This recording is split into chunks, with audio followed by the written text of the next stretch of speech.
Entonces, como le mencionaba, mi nombre es Raúl Vega, el actual vicepresidente del SAING y soy interno de la Fundación Santa Fe de Bogotá ahora mismo. Y el día de hoy empezaremos con esta actividad en el grupo, que es una revisión de artículo, que es este artículo que se llama Diagnóstico y manejo de la migraña en 10 pasos. Entonces, el contenido de la presentación será este. Primero el pretest, que pues ya les envié, ojalá lo puedan haber hecho para poder evaluar lo que estamos aprendiendo.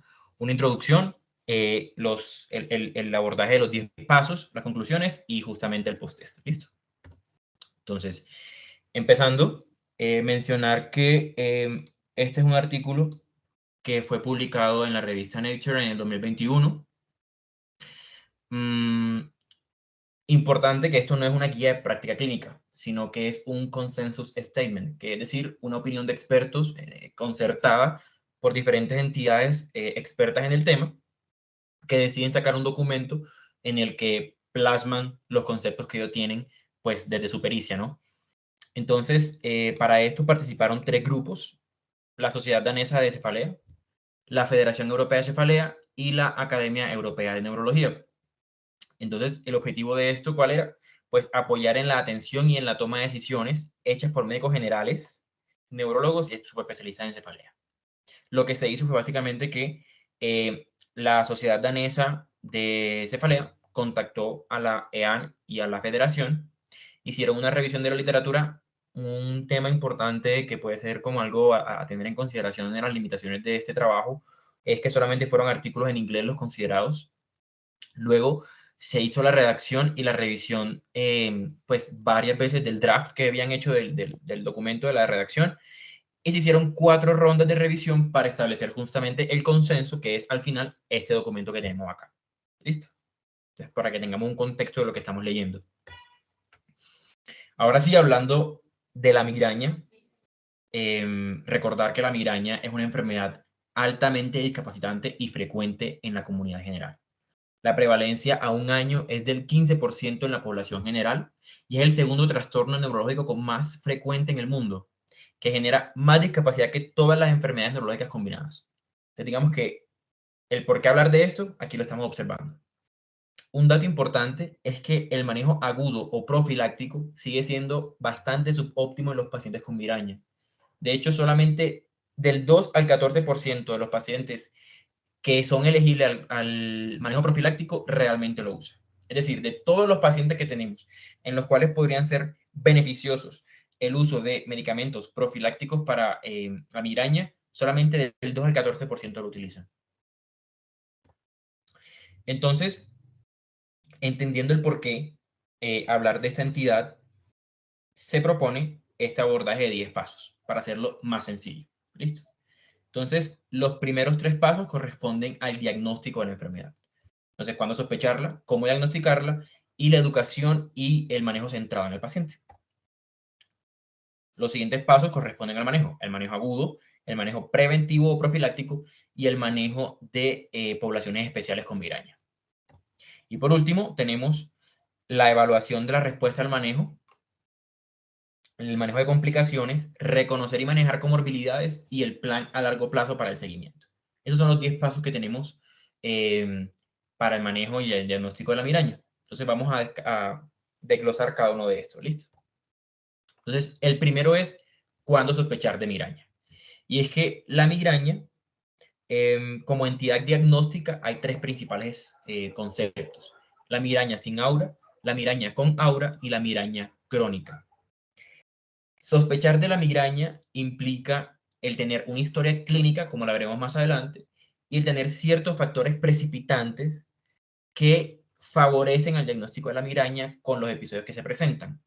Entonces, está este artículo en el que se cuantificó la frecuencia de ciertos factores precipitantes en la población con migraña que generen justamente episodios migrañosos. Entonces, el estrés es el primero, estímulos auditivos, la fatiga, el componente hormonal es importantísimo en las mujeres, de hecho es el que más evidencia tiene en las mujeres, el componente hormonal, y otros como el sueño, el clima, estímulos visuales, olfatorios y el alcohol, el consumo de alcohol. ¿Listo? Entonces, el diagnóstico de la migraña implica la historia clínica y un examen físico completo, que después utilizaremos los criterios diagnósticos de la ICHD-3 y por último, descartar otras causas. Así es como hacemos el diagnóstico de la migraña. Entonces, recordar que la migraña, la cefalea por migraña, tiene 4 fases en su fenotipo, ¿no? Tenemos una fase prodrómica, la cual puede ser de horas hasta días, en las que el paciente empieza a experimentar cierta sintomatología que cuando el paciente ya es consciente de su enfermedad y la conoce, sabe identificar que va a tener un episodio de cefalea, de migraña. Entonces, esto incluye problemas con la concentración, irritabilidad, sentirse deprimido, dificultad para hablar o para leer, problemas para dormir, el bostezo, la fatiga. ¿Listo? Ahora, cuando se presenta el episodio, en algunos pacientes, no en todos, en algunos pacientes se presenta el aura, que dura entre 5 y 60 minutos por definición, en la cual más adelante veremos los diferentes tipos de aura y los diagnósticos, los criterios diagnósticos para el aura. Luego está el episodio propio de cefalea, ¿listo? El propio episodio de cefalea, y el pósdromo, que puede durar hasta 2 días, en el que el paciente, nuevamente, tiene dificultad para concentrarse, se siente deprimido, está cansado, está agotado, ¿listo? Estas son las 4 características grandes de la clínica de la migraña. Entonces, como mencionaba, para el diagnóstico es necesario una historia clínica. ¿Qué se tiene que registrar en la historia clínica del paciente que consulta por cefalea? La edad del inicio de los episodios de cefalea, la duración de los episodios, la frecuencia y las características del dolor.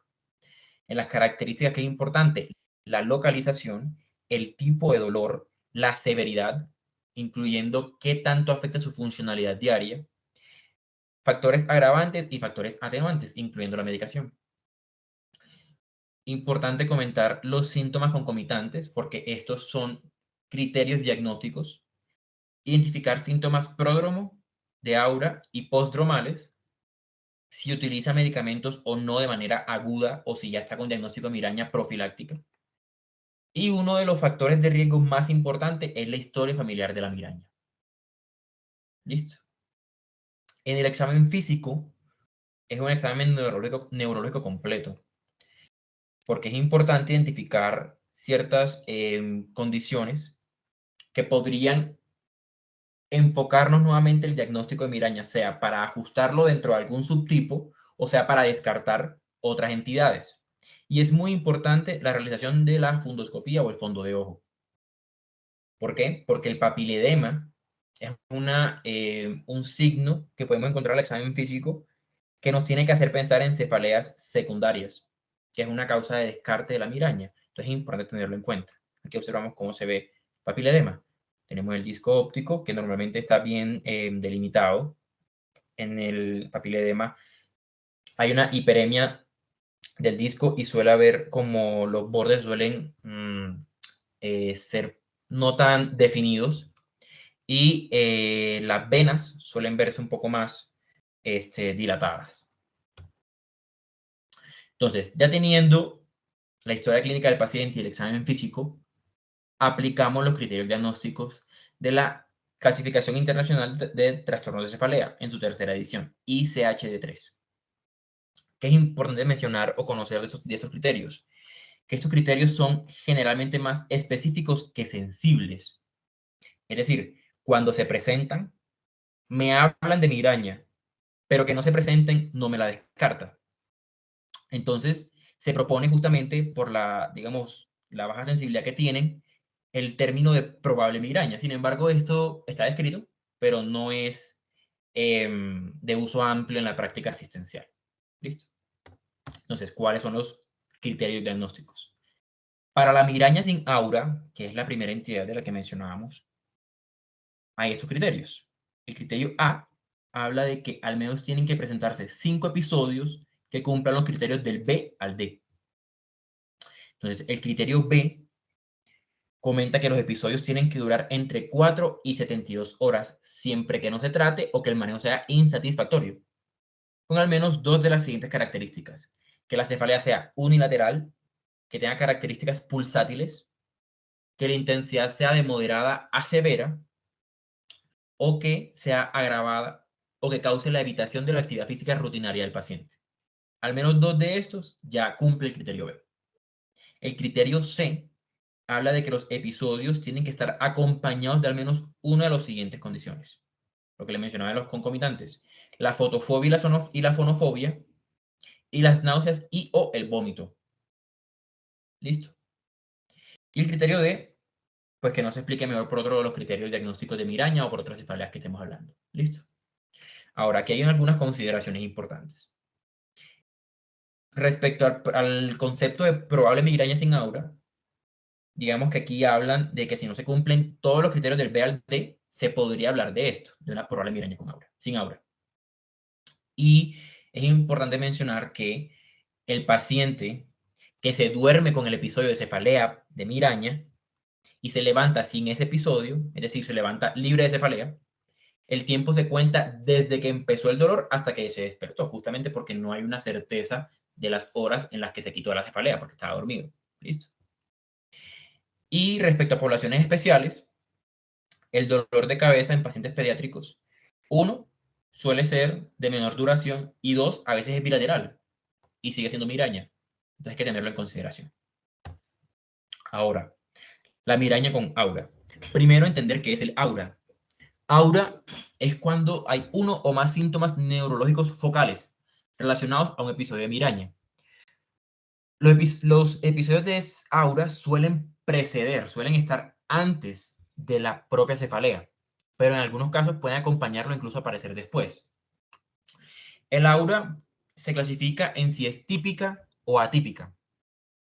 Esto según el origen de la focalización neurológica o del síntoma neurológico que se esté presentando. Entonces, las típicas incluye las auras que son de tipo visual, sensitivas, del habla y del lenguaje. Y las auras atípicas las auras atípicas incluyen las auras de tipo motor, de tronco encefálico o auras retinianas. ¿Por qué esto es importante? Por el componente fisiopatológico y de manejo que tienen estas auras. Este tipo de auras típicas, cuando se presentan, no implican un diagnóstico diferente o una fisiopatología muy alejada del manejo que ya se le da a un paciente con migraña sin aura. Pero las auras atípicas son diagnósticos propiamente por la fisiopatología que incluyen o el manejo que estos tienen. Entonces está la migraña hemipléjica, la migraña con aura de tallo y la migraña retiniana. ¿Listo?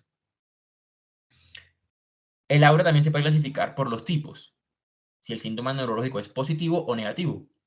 Entonces, es positivo cuando implica una actividad neurológica focal, como puede ser la fortificación o los fosfenos, en el caso de las visuales, el tinnitus, el ruido e incluso la música, en el caso de las auditivas, la parestesia o la alodinia, en el caso de las auras sensitivas, y en los negativos tenemos la amaurosis, la acusia, la anestesia o la parálisis muscular típica de la hemiplegia. ¿Listo? Aquí tenemos un ejemplo de la aura típica más frecuente, que es la visual. Como quito ahora. Listo. Que es el aura de fortificación. Esta es la aura típica más frecuente.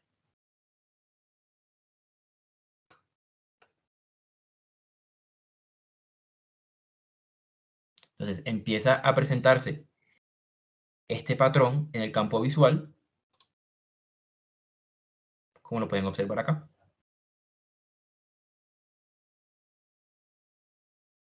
Listo. Entonces, para diagnosticar un paciente con migraña que tiene un aura típica, tienen que presentarse al menos 2 de los siguientes criterios. Es el criterio número A, que se presenten 2 episodios con los siguientes criterios, del B al D.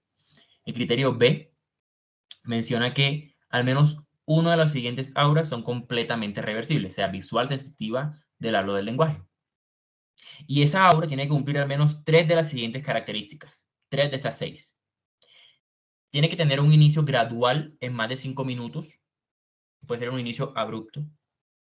La duración es entre 5 y 60 minutos cada aura. Esto quiere decir que si hay más de 2 o 3 auras, se suman cada aura, si aparecen de forma consecutiva.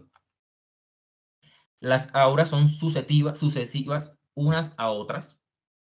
Al menos un aura que tiene el paciente es de tipo positivo y al menos un aura son síntomas unilaterales. Y el episodio de la aura suele preceder o acompañar al episodio de la migraña. Y por último, que nos explique por otro diagnóstico. Ahora, eso es las típicas. Es decir, un paciente que tiene migraña y presenta estas características es un paciente con migraña con aura típica. Sin embargo, el aura atípica incluye 3 diagnósticos distintos. La migraña hemipléjica, que se caracteriza por una migraña con aura, y el criterio B, que es un aura con ambas características, que tenga una debilidad muscular reversible que puede durar hasta 72 horas en revertir, y que presente algún tipo de aura típica, acompañando la debilidad muscular.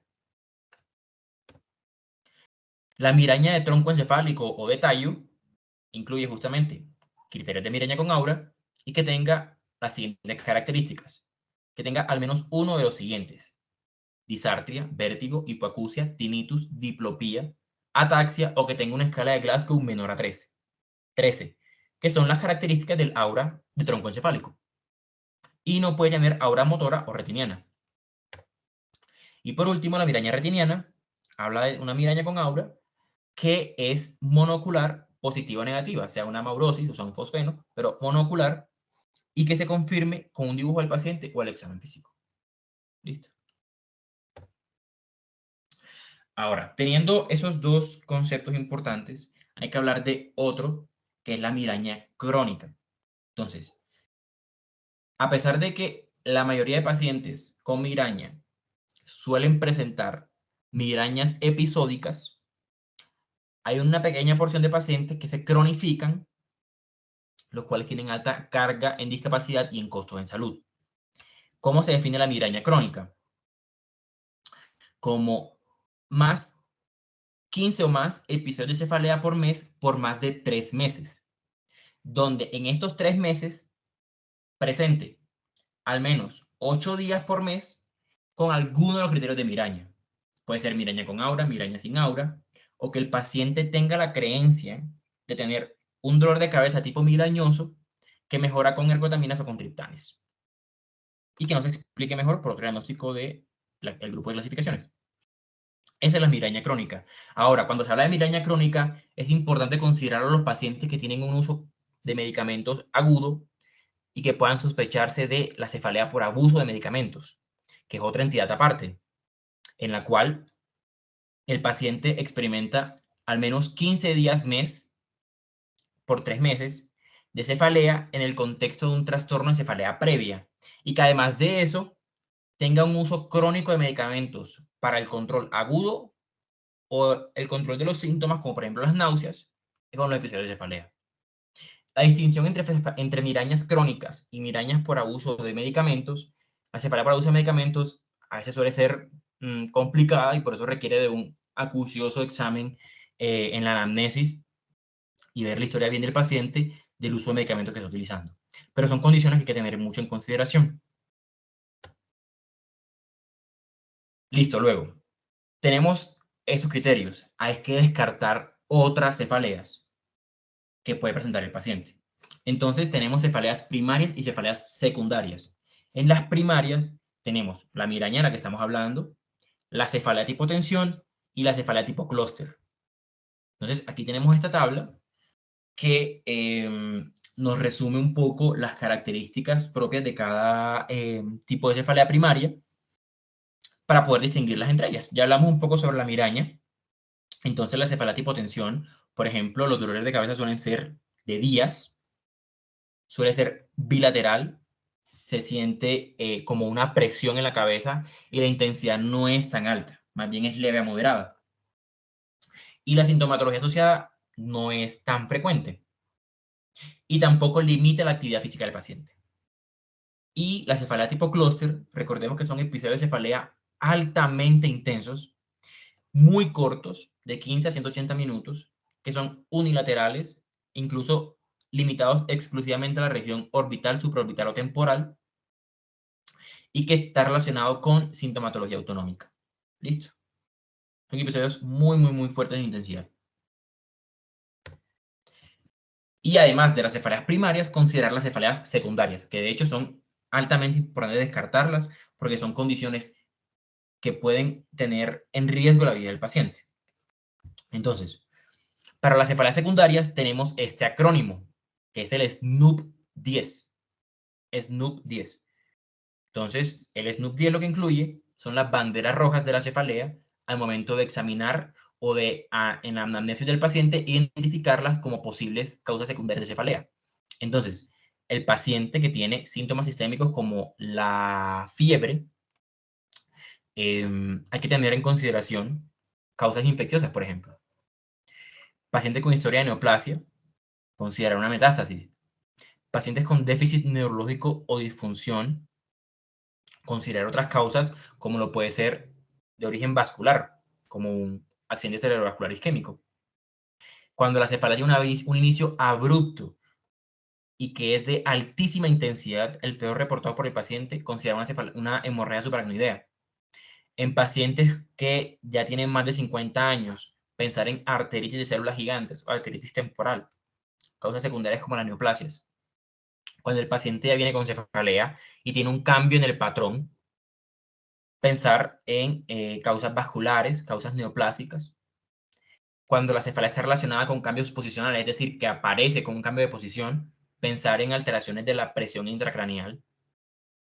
Cuando está inducida por el estornudo, la tos o el ejercicio, pensar en alteraciones de la fosa posterior y la malformación de Chiari.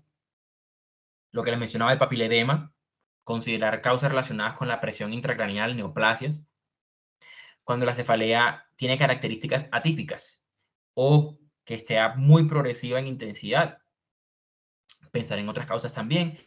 Pacientes en embarazo o en puerperio, pacientes con síntomas autonómicos y relacionados con dolor ocular, también es una causa de cefalea secundaria, igual que las cefaleas con un inicio postraumático, y los pacientes que están con condiciones que afectan el sistema inmune como el VIH, pensar en infecciones oportunistas.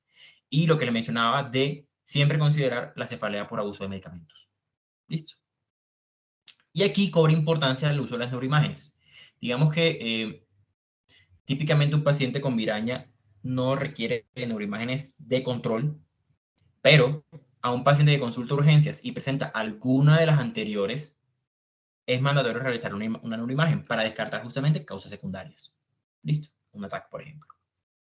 También es importante revisar la historia del paciente que de pronto ya ha consultado por cefalea, ver si tiene alguna historia de alguna imagen previa que pueda ser útil para no tener que repetir nuevamente una imagen. Bueno, ya que tenemos el diagnóstico de la cefalea, entonces, perdón, de la migraña, entonces hay que educar al paciente. Hay que enseñarle sobre su enfermedad. Y este es el tercer paso del abordaje de 10 pasos. Hay que enseñarle al paciente que los objetivos de manejo tienen que ser claros y realistas sin ser negativistas.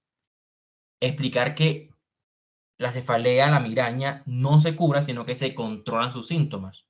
¿Listo? Y enseñar en el uso correcto y en los potenciales efectos adversos de la medicación, sea aguda o sea profiláctica, para evitar la sobremedicación y que el paciente sea adherente al medicamento. Además, sobre los factores predisponentes y agravantes que puedan identificar en la historia del paciente, idealmente reducirlos, sin embargo, no hay que enseñarles o inducir a prácticas en las que sean evitaciones innecesarias, porque el paciente puede entonces tener afección de su calidad de vida normal para evitar tener episodios de cefalea. Hay que manejar bien el tema de los factores predisponentes y agravantes para que el paciente pueda evitarlos en lo máximo que se pueda sin tener que evitar su actividad de la vida diaria. ¿Listo? Siempre que esté en el margen de lo posible. Ahora, el cuarto paso, ¿cuál sería? Hablar del manejo. Para el manejo, tenemos el manejo agudo o abortivo y el manejo profiláctico. Entonces, empezando con el manejo agudo, hay una gama de medicamentos que podemos utilizar. Digamos que los de primera línea que se recomiendan son los AINES, como el ibuprofeno o el diclofenaco. ¿Listo? El acetaminofén. Y el uso de antieméticos, pues considerando que la migraña se acompaña a veces de náuseas y vómitos, como la metoclopramida o la domperidona. Siempre tener en consideración las contraindicaciones, la historia clínica del paciente, que no solamente es un paciente con migraña, sino que tiene otras entidades posiblemente que hay que tener en cuenta para la elección del medicamento. Pero la primera línea son medicamentos simples que podemos encontrar fácilmente en farmacias, que podemos recetar fácilmente en hospitales de primer nivel, como lo son los AINES y el acetaminofén y antieméticos. Ahora, en segunda línea encontramos los triptanes. Los triptanes son un grupo de medicamentos que actúan a nivel serotoninérgico generando vasoconstricción. Aquí en Colombia, si no estoy mal, tenemos el sumatriptán y el L-triptán. Y bueno, estos pueden ser tanto orales como subcutáneos y es una opción a considerar en estos pacientes. Y por último, la tercera línea son medicamentos de nuevas generaciones, como los hepantes, que es el urogepant, o los titanes, como el lasmiditán, que digamos que este últimamente ha sido pues estudiado y demás, porque no actúa a nivel de vasos sanguíneos, sino que actúa a nivel neuronal propiamente para disminuir la tasa de despolarizaciones. Pues hablando un poco de la fisiopatología de la entidad. Tenemos estas tres líneas de manejo. Ahora, ellos proponen este escalonamiento. Entonces, iniciar con manejos de primera línea, que incluyen los AINES y antieméticos si es necesario. Si el paciente con este medicamento presenta 3 episodios consecutivos en los cuales no se controla, a pesar del uso de estos medicamentos, entonces avanzar los de segunda línea, los triptanes. ¿Listo? Los triptanes. Cuando aún así se vuelven a presentar 3 episodios consecutivos sin respuesta terapéutica, cambiar el triptán. No cambiar de medicamento necesariamente, no cambiar de grupo farmacológico, sino cambiar de triptán. Y si aún así presenta falla terapéutica, entonces considerar medicamento de tercera línea. Y considerar el manejo profiláctico que ahora mencionaremos. Este artículo menciona que hay medicamentos a evitar, como lo son las ergotaminas, porque tienen baja potencia y son tóxicos, y los barbitúricos u opioides, porque la evidencia que tienen no es clara y los efectos adversos y la dependencia son consideraciones importantes en este grupo de pacientes que tienen episodios constantes o frecuentes de cefaleas, de migrañas. Listo. Este es escalonamiento del manejo agudo. Ahora, el manejo preventivo. Lo primero es, ¿a quién lo de manejo preventivo? ¿Cuándo inicio manejo profiláctico? Entonces, hay algunas recomendaciones, como lo es el paciente que tiene al menos 6 días por mes de cefalea, ¿listo? Que tenga alta discapacidad a su funcionalidad diaria, las migrañas que son de aura, de tallo o motora, siempre se le inicia manejo profiláctico, que tengan complicaciones asociadas a la migraña, como lo es el infarto migrañoso, las crisis epilépticas o las auras sin infarto, es decir, pacientes que no tienen migraña pero que tienen auras, y la intolerancia o contraindicación al tratamiento agudo. ¿Listo? Estas son consideraciones que tener para pensar en iniciar el manejo profiláctico en un paciente con migraña. Entonces, ¿qué tenemos para esto? En primera línea, tenemos medicamentos como los beta bloqueadores, los receptores de angiotensina 2 o anticonvulsivantes como el topiramato o el valproico.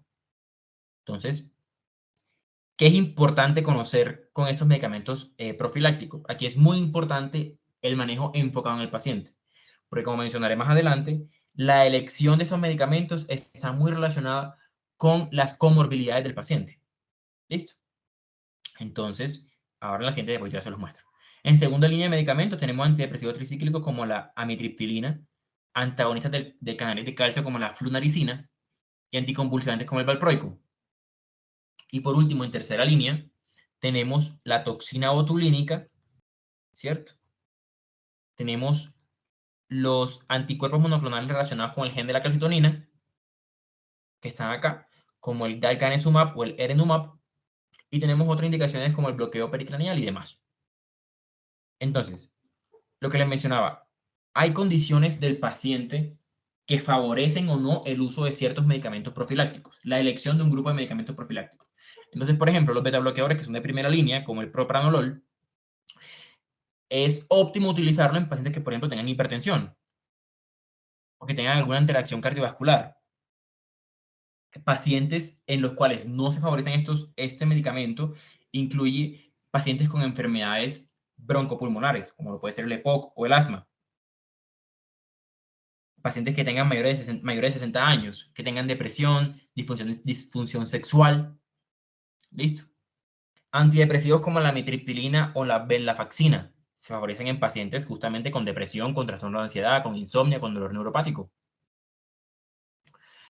Medicamentos anticonvulsivantes, justamente en pacientes que tengan trastornos convulsivos, o el valproico, por ejemplo, en pacientes con trastornos del estado del ánimo, como lo puede ser la bipolaridad, que justamente se utiliza para estos, o en pacientes con obesidad, en el caso del topiramato. Listo. Y aquí tenemos las indicaciones que no favorecen el uso de estos medicamentos. Y con los anticuerpos monoclonales, tenemos la consideración de la administración mensual, que no es un medicamento que se utilice día a día, sino una administración mensual de estos medicamentos y sus contraindicaciones, como lo puede ser enfermedad cardiovascular o cerebrovascular, el embarazo, la hipertensión, o que no haya plata para poder sustentar esos medicamentos. ¿Listo? Entonces, ¿qué es importante reconocer o recordar del manejo profiláctico? Que la elección del medicamento va a depender mucho de las comorbilidades y las condiciones del paciente en las que se presentan. ¿Listo?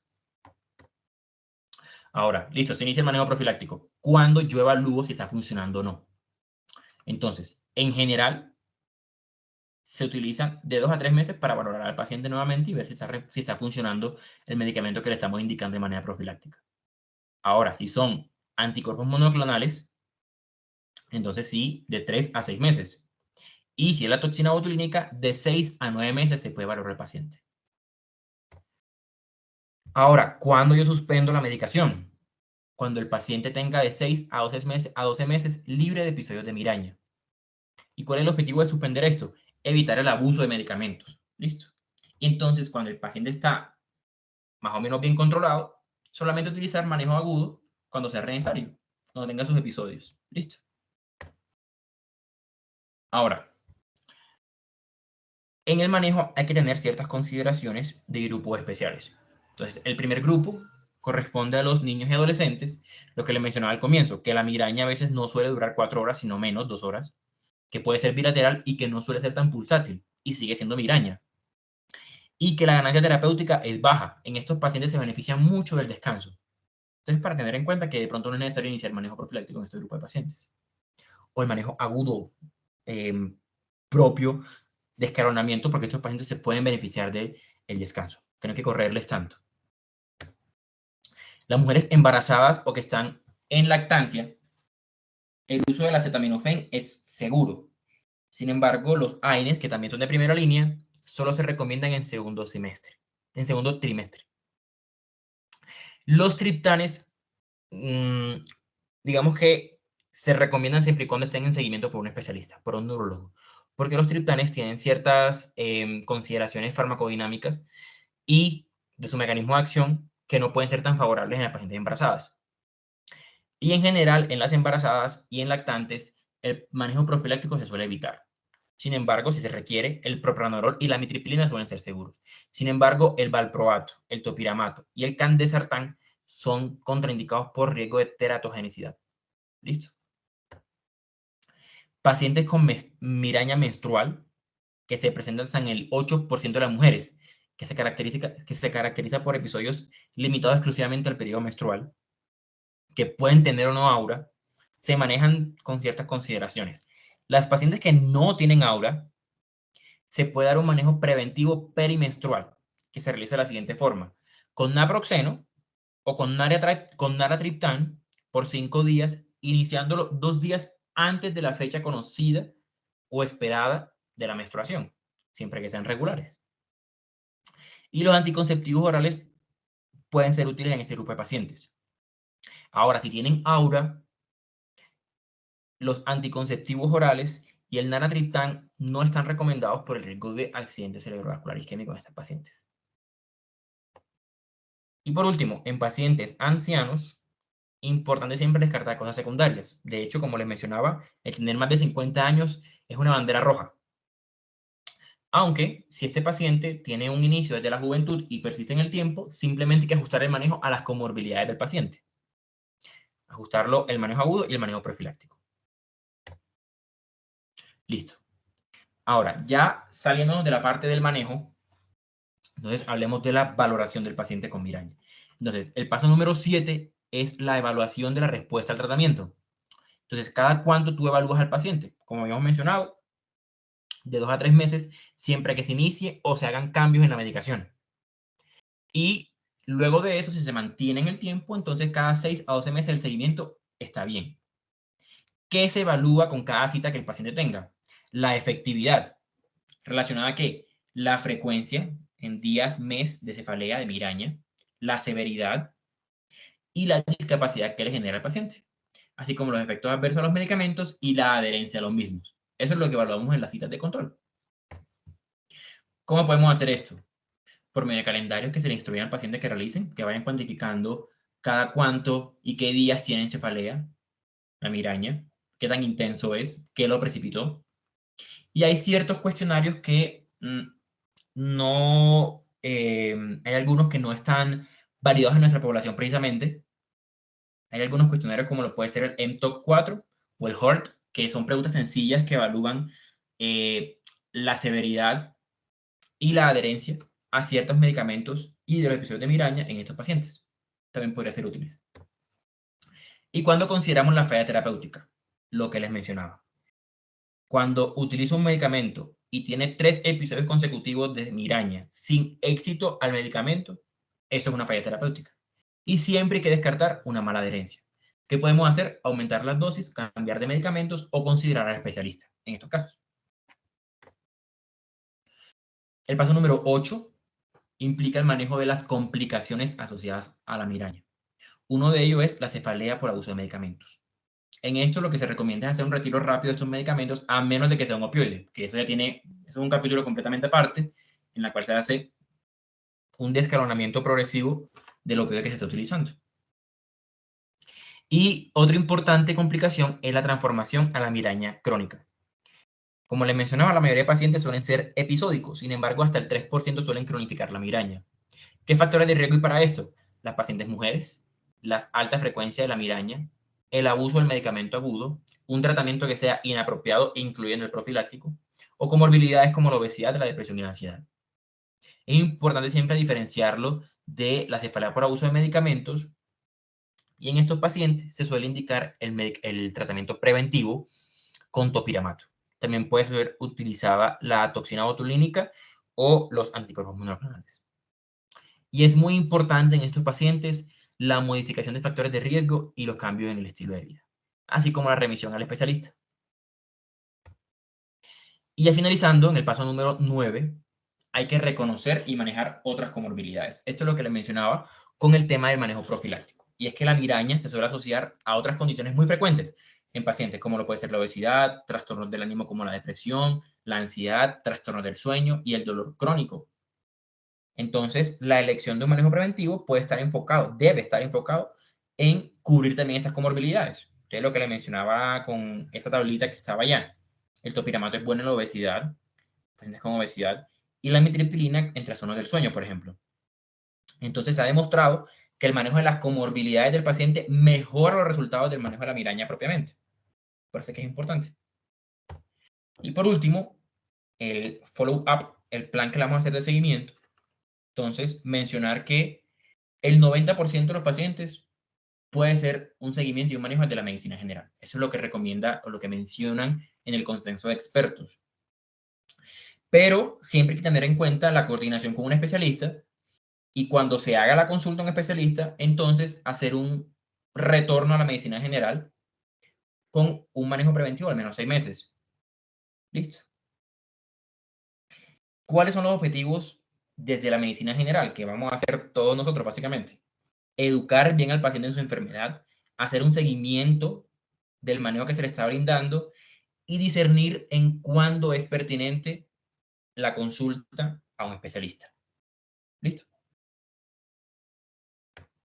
Entonces, para concluir, Recordemos que la migraña es una entidad neurológica muy frecuente y de alta morbilidad, discapacidad y de costos en salud, que es un diagnóstico eminentemente clínico, como lo pudimos observar, que el manejo agudo o abortivo es importante conocerlo tanto en el contexto de urgencia como en la educación al paciente, para que se puedan controlar sus episodios desde la casa y para que no recurra en el abuso de los mismos. El manejo profiláctico tiene sus indicaciones claras y sus objetivos puntuales. Es importante siempre asociarlo con las condiciones comórbidas del paciente y las complicaciones que pueda tener. Que la educación en esta entidad es sumamente importante para el empoderamiento y el control de la misma, y que el seguimiento se puede hacer desde la medicina general en conjunto con especialistas cuando sea necesario. Y listo. Eso sería todo. Muchas gracias a todos por la asistencia.